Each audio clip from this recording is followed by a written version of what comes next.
Hey guys, in this video we will be reading the comments and reviews for Star Wars The Force Awakens. Let's get to it. It's one of the most helpful reviews out there. Dumb, picky, whiny, unhappy nerds. Dumb, picky, whiny, unhappy nerds with too much time on their hands will find reasons to complain about this movie no matter what. Until those nerds somehow lose the ability to smear their oh so important and insightful reviews of great films all over the internet and ruin everyone's joy, just expect whining and complaint. I'm tired from just reading this. Update. As I scroll through our other positive reviews, it is clear that these slimy trolls frantically, uncontrollably, and click the not helpful button in order to achieve some sort of misguided victory spreading. I kinda agree, honestly. Let's look at the top critical review because that was supposedly the most positive review. Let's take a look. 3 out of 5 stars. I think my expectations were too high. I've been a Star Wars fan for many years, read over 40 books, watched both animated series and numerous fan films. One thing they all have in common is that you build a relationship with the main characters. In this movie, I was indifferent. Really? Also, 5 out of 5 stars. Haters gonna hate. To address the main complaint people who don't like this movie have.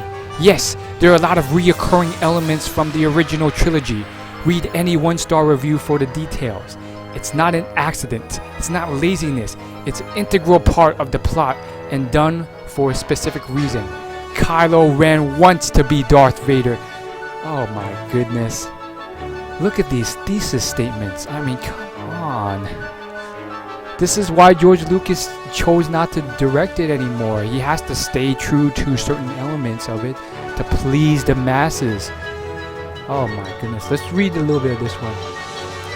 The film has had everything from praise of the gods to I was punked during the showing to every person in between.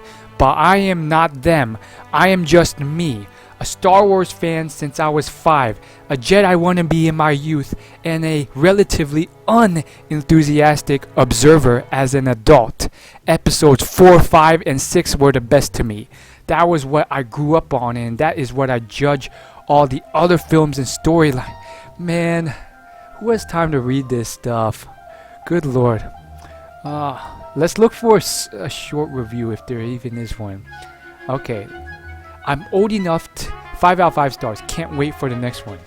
I'm old enough to have been around since the beginning of the franchise, and just like with the first 2 trilogies, I will be anxiously awaiting the next release.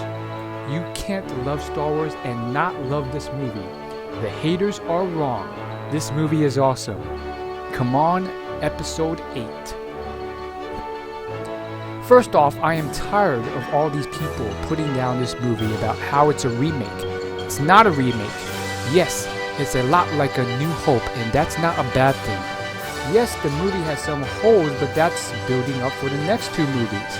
Kylo Ren, Rey, Finn, and Poe did great jobs flowing with the older Star Wars cast. Can't wait for the next ones to come out. Not quite like that one.